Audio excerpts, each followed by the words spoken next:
Okay. Oh, I haven't did the quartering in a while. I gotta take this off because I was watching that. Let's do the quartering. Yay. Let's see what good old and classic style. Oh shit. Let's mute this because I don't want that to be on there. Hey, by the way, if you guys are watching this live, what I try to tend to do is cut these in little sections, and I may put the whole unedited thing on my Patreon page. The Patreon description is down in the bottom. What I really want you guys to do is like help share and like share this either the stream or the videos out. It would actually help me out a lot. I'm trying to make it to 300. I'm at 225 as far as subscriber counts, and I'm trying to make it to 100 on Twitch and 250 on Facebook. So if you actually really want to help me out, it would be very beneficial if you actually, subscribe and share the video for me. So let's get to good old Jeremy. All right. So, yeah. Jeremy has been going through a thing lately. He literally got super pissy drunk on the stream. And I mean that figuratively and literally, where he pissed in the fuck. He claims to have pissed in his basement. And, yeah, things have been not looking well for Jeremy. But, this is a video from a couple of months ago. And quite frankly, we know that the brillo bearded motherfucker, the Magic the Gathering, serial like stalker is here. And let's see what he's actually making a video about. Ghost of Tsushima. I'm glad he has taken the time not to make another 900 videos about Brie Larson's. I joke, it wasn't 900, it was 200, but still, let's see what he's talking about. Ghost of Tsushima, the gamer Jeremy, TheQuartering. Let's go. What's going on, everyone? Jeremy from TheQuartering. And when you put out 25 videos, 30 videos a week, you have a full-time job and a wife to pay attention to, you really, really pick your spots in terms of what video games you want to play. Now, if you don't know, his full-time job is literally YouTube. And quite frankly, he has a programming type / game design thing. No, his full-time job is YouTube. But let's continue. For me, Ghost of Tsushima is one of the games that I saw and I knew I wanted to play it. Yeah, the gameplay looked a little bit like, kind of just the Assassin's Creed type play out with kind of a Japanese skin. But the game... Now, mind you, I haven't played Ghost of Tsushima. I really want to play that motherfucking game. It looks so fucking fun. Oh my God, I really want to play that game. But yeah, new games don't work for me. Not for like any particular reasons, because I'm cheap and I'm a broke bastard. By the way, speaking of shilling, if you want to actually help out like the stream and help me get new games, of course you can actually go to my Streamlabs and donate. The link should be in the description. But yeah, no, Ghost of Tsushima actually, no, fuck. Okay, Ghost of Tsushima looks like a fun game, so let's hear his idea about shit. This turned out to be, in the very early stages, I would say significantly more than that. And what I can say after just a few hours of the game, it is the most visually stunning piece of media I have ever seen. That means not just video games. I'm talking movies, television, streaming. There are many times that in just the first few hours, I've just sat there looking around. All right, so I'm going to say this, and I'm going to just like be like a shit starter with this one. For you guys who don't like console exclusives and shit like that, games that have been happening later on in the PS4 life cycle is the reason why I support console exclusivities for their own developed games. Like, I'm not a big fan of, purchase time exclusives. I'm not a big fan of that, but I am a big fan of what Sony actually does and what Microsoft used to do before they just try to turn games to service, to actually developing a game where they are focused in on their first party studios to create just great games, great stories, great visuals. It's one of my things where I wouldn't want to get away with console exclusives, because you see what happened with Microsoft. Nintendo is the consummate console of keeping their exclusives in-house, and you see how well that works. Now, mind you, they may have some control issues with their IP, but when you're able to develop games for your system that you know in and out, and you actually take pride in that game is a system seller, yeah, of course, I'm for it. You guys have seen me play Spider-Man PS4, God of War, Horizon Zero Dawn. These are the reasons why I actually am a PlayStation person. This is the reason why you're watching PlayStation Now in the stream. But that's just an aside. I hope Ghost of Tsushima actually keeps up that thing, and hopefully I can actually get it sometime soon. But let's continue. The last video game that really did that for me was Red Dead Redemption 2, but I think it was more so because of the romantic connection I have to kind of the old West. I'm a big fan of Westerns. It was just cool to finally be in my own Western. That's how Red Dead Redemption 2 felt. You kind of get the idea that he's a wannabe cowboy, but let's continue. For me. And that's why I made sure I carved out time to play and complete that game. With Ghost of Tsushima, I'm feeling the same. That's just what I like out of video games. I don't necessarily need nonstop action. But some people do. That's the beauty of it. There's literally something for everybody in every video game out there. Maybe you like FPS games. Maybe you like RPGs. Maybe you like the Telltale games. Whatever. It's awesome. Whatever you're into is awesome, because get to the fucking point. You like it. For me, Ghost of Tsushima, I'm sure when I'm done with it, won't be a perfect game. Red Dead Redemption 2 wasn't a perfect game to me, even though it was a game that I loved. That it was one of the most memorable games I've played outside of maybe a Dragon Quest game or Final Fantasy VII on PlayStation back in the day. Oh, okay. Get to the fucking point, dog. It's getting late. I'm getting tired. Get to the fucking point. Ghost of Tsushima, and by the way, none of those games were perfect. Final Fantasy VII was probably the closest. Red Dead Redemption 2 for me is still like an 85 to 90. No, Final Fantasy VII was definitely not perfect. Oh my god, I'm fucking playing it, and I need to get back to playing it more for you guys. And it definitely wasn't perfect. The story was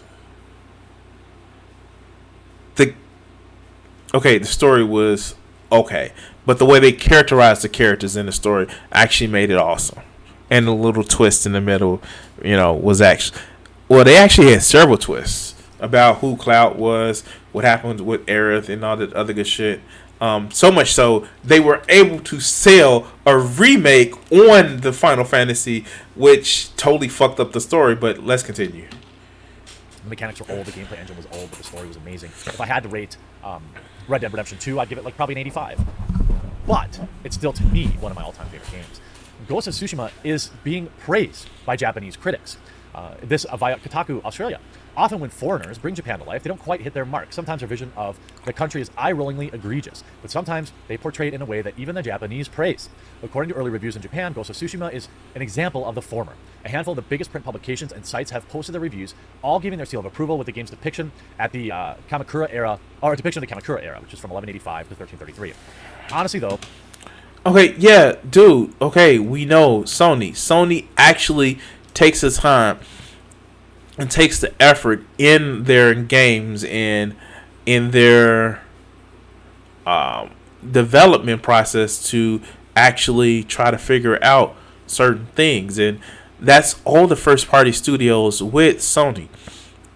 And I'm sorry, like, you're speaking about, like, of course this is my wheelhouse because I fucking play Sony games. But you're actually speaking about some of the things that Sony just is the way they actually make games. In a way, at one time, Microsoft used to make games too. Like, you used to see so many great things from, I say great, but Gears, Forza, and Halo. But now it's kind of sad because you have so many games of services bullshit, but when you actually see something that not a high standard, but the way games used to fucking be, you actually see it. It was once. These weren't the exceptions. These were the rules. These were the standards. But let's continue. Well, considering Sony Interactive Entertainment is publishing the game, I would be more surprised if Ghost of Tsushima messed up the depiction. The Japanese reviewers, however, do seem to express a sense of relief. With anything, it's inevitably to be players who have quibbles, but so far, the critical consensus of Ghost of Tsushima does admirable bringing the 13th century of Japan to life. Have a look at what some of the publications have had to say. It's funny that Kotaku.com is literally just reprinting other game journals' reviews, but not. And you're reading their reviews, like for real. You are categorically one of the laziest fucking YouTubers there is. You and no bullshit are categorically just the laziest motherfuckers, and yet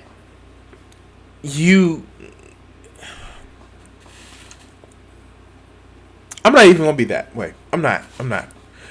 Once you show me the same that other places have actually said it, by reading their articles directly to us without very much commentary other than Kotaku sucks, then we can talk. Let's continue.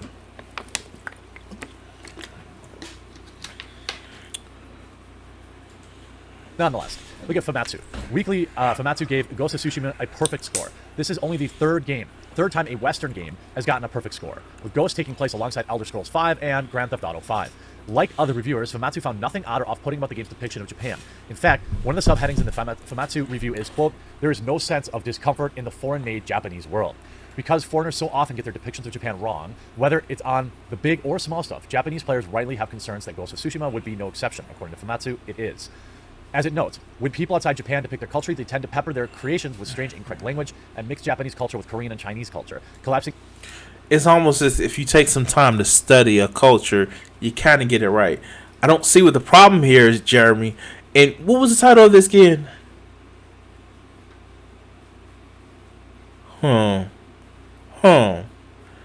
So he is gonna make a video about another woman. Fuck. Let's go. Asia into a single monolith. Famitsu admitted that it didn't know how real the game's depiction of the era was, but explained that nothing about it felt odd. That the fictional account of the period, in that regard, Famitsu believes the game succeeds. Interestingly, one nitpick they had was regarding the speed at which characters speak. For Famitsu, the dialogue's temp is much faster than it should be for the time. That's obviously a super small thing. But I don't cover the good. We know the game is good. If we look at, of course you don't, Jeremy. You cover. How is the SJWs making my games bad? How you fantasize over She-Ra's tits. But let's continue. Metacritic, which I may cover this later today. Metacritic's user review embargo is still on, which I think is interesting to me. So I have a separate video on this because it's frustrating. So you're forcing users to wait until tomorrow at noon, by the way, 36 hours. So listen to what he bitches about. He's literally bitching the fact that you can't review bomb games as soon as they come out. Oh boy, you can't just say a game sucks even if you can't play it. Like literally, let's hear his explanation.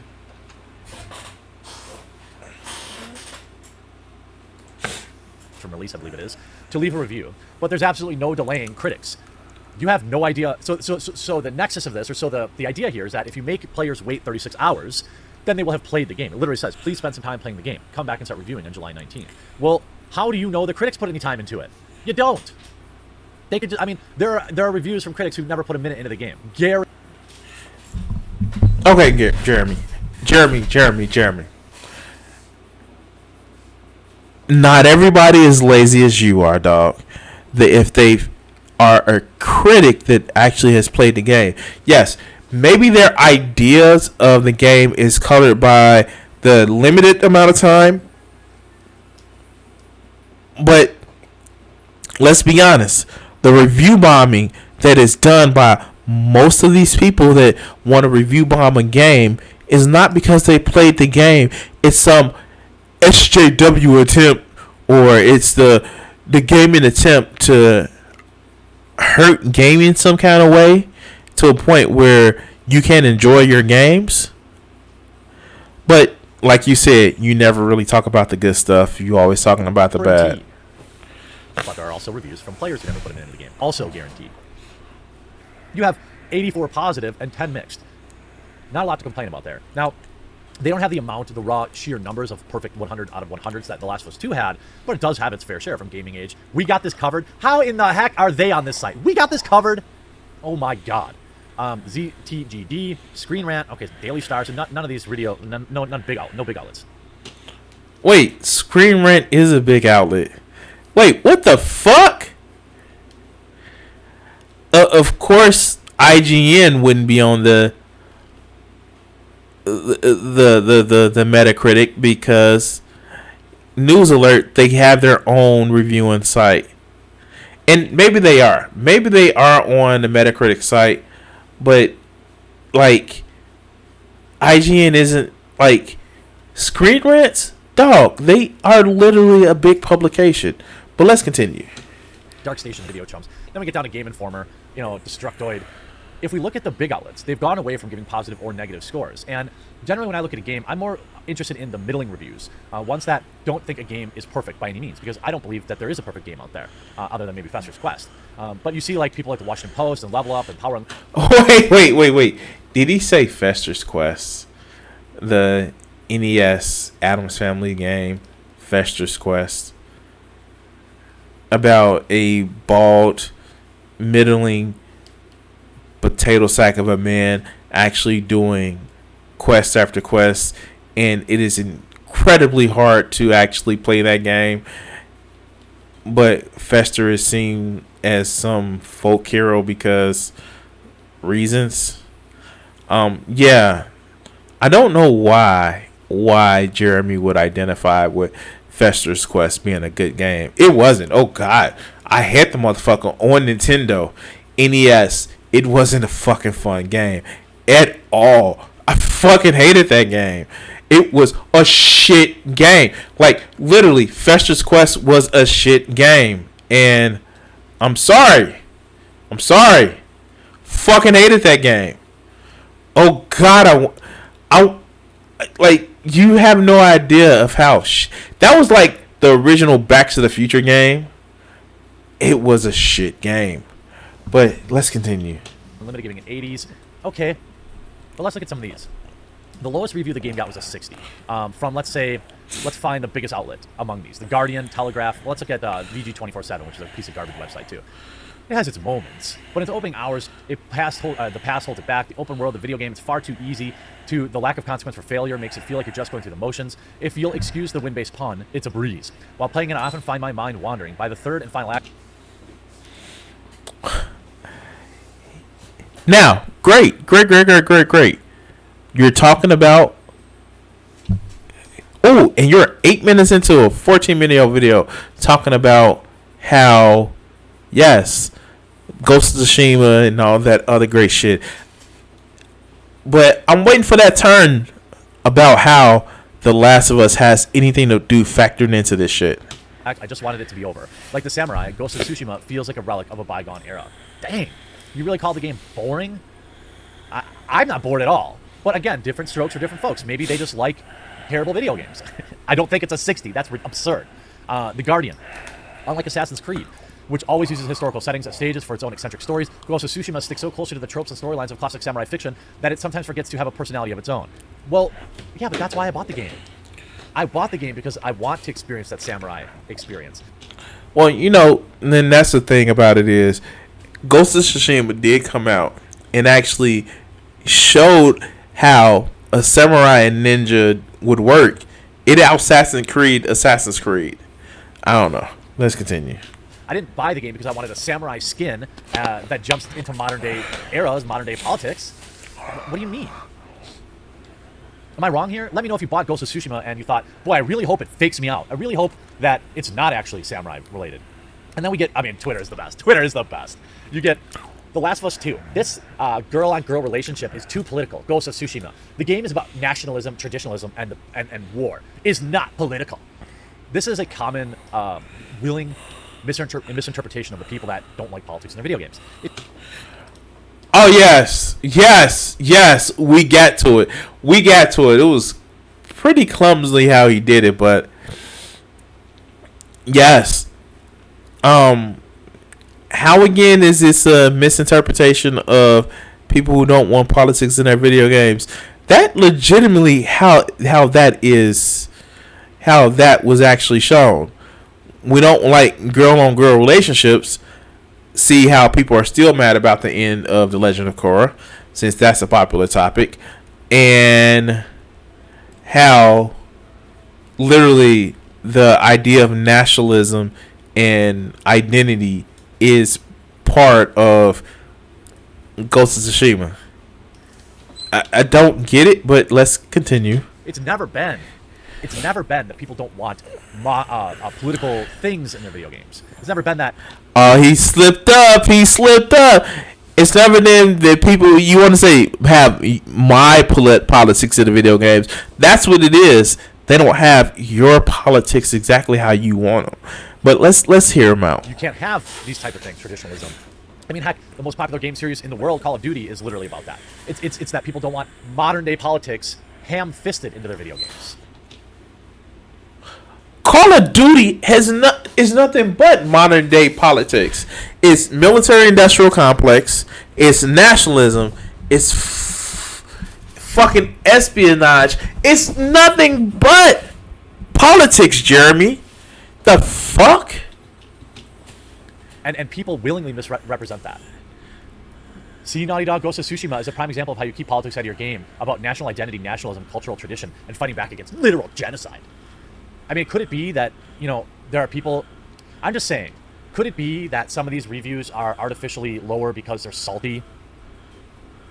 I mean, to me, there's a lot of these. Here's one. Ghost of Tsushima is quickly becoming a fascinating cultural flashpoint. Supposedly, there's complaints of various historical issues incorrect in its setting and story. These complaints are extremely interesting to me. Here's a snippet from the lowest rated critic review to look at it.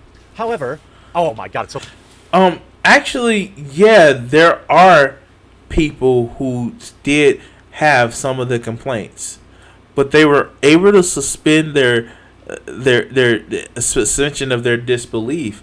And yes, no, like there were people that were in complaints, but not to the level that you're reporting, Jeremy. It's almost as if you're trying to make a bigger problem of something in order to state your point.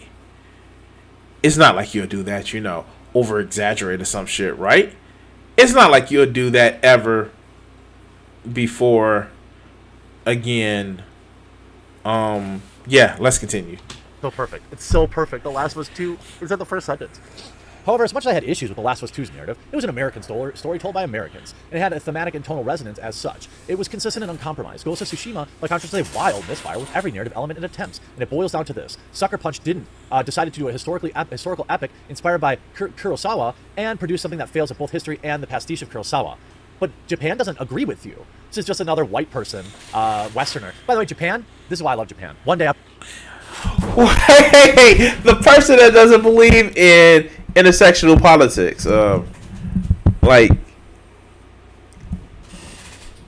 literally says, well, no. Like, he literally pulled up my black friend. I have a black friend argument. Like, he literally pulled that. Well, no. It's okay because I have a black friend, or because Japan agrees with me. It's okay.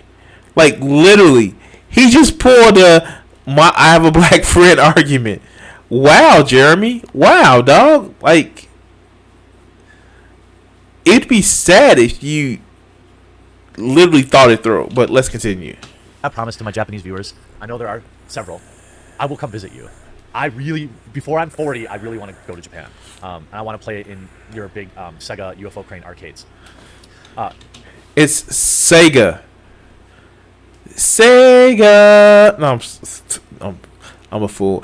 I think I'm getting tired. I think I'm being tired. So yeah, let's wrap this up soon. It's about to be over. Big one to say. There's going to be a lot of people that love this game, but I don't think that should be overlooked nor dismissed as irrelevant to the product, to the quality of both as artwork and entertainment. Literally, what? All the people complaining that Ghost of Tsushima is like cultural appropriation. Has anyone asked the Italians about Italian culture when the creation of Mario and Luigi yet? Remember? Like, he thinks he's so clever, laughing about this shit. Like, got him. Like, yeah, ooh, got him. The fuck out of here, dog. It wasn't clever. It wasn't fucking funny. Oh. But you know what?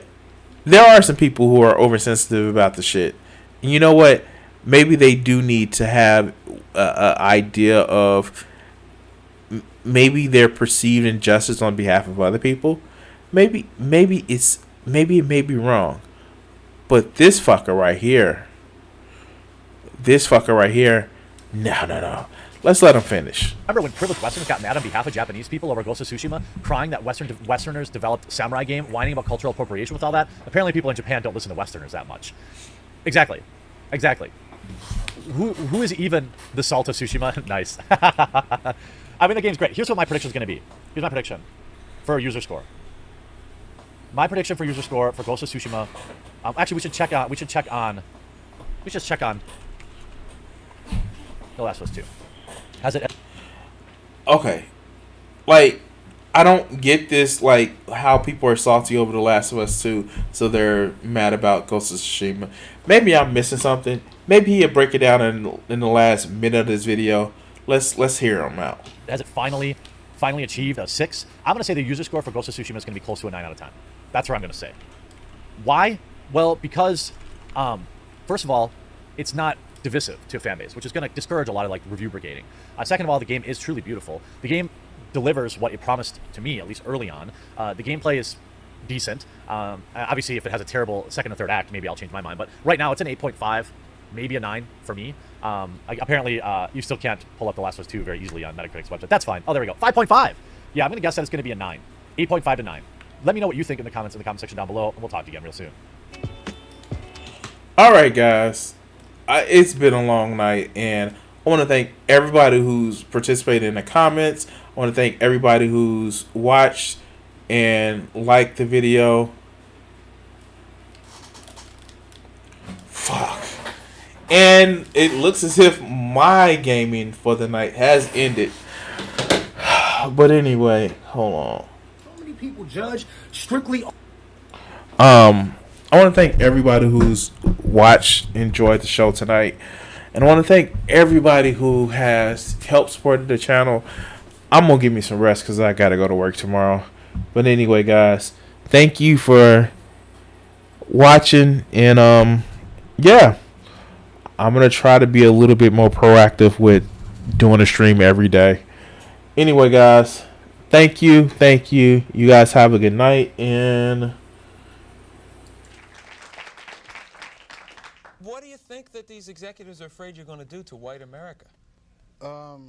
Probably stop some racism.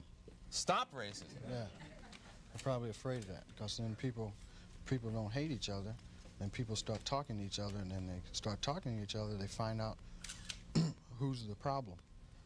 Which is? Greedy people. Greedy. I have a couple things I want to ask you there. Do you really think that some of the guys that you dealt with at NBC, no names, right? Because there's lawsuits for that too, that some of these guys really want to promote racism actively, or is it a subconscious? I just think it's part of capitalism, is to promote racism, you know, right? In order to make things work. If you feel better because you're white and you can get a job, you use that. I mean, you know, I would. Absolutely. Say, I'm sorry, Jack, but shit, they say I'm white. I'm going to use this. Right. Absolutely. Get this job. I'm hungry, you know. But and that separates people. So they keep people separated, and that keeps them from thinking about the real problem. That's as simple as I see it. Probably it's not that simple, but. Now, all right. you and I are about the same age, right? We're in our mid-30s. How long is it going to take before guys who think like you, and I say guys who think like me, people who don't want to have racism in the country, people who don't want to be oppressing any minority, whatever it is, sexual, whatever minority, really get into positions of power and can change things? You can't get in a position of power, it seems, if you think like that. It seems that the only time you get in a position of power is if you're like the people that are in power. To me, I mean, that's the way it goes. I mean, people that get to become executives become like the people that were already executives. I don't know, maybe... They go in with good intentions, but it eats them up. It's like a cesspool, you know, it just gets on you and it starts the system eating. levels them.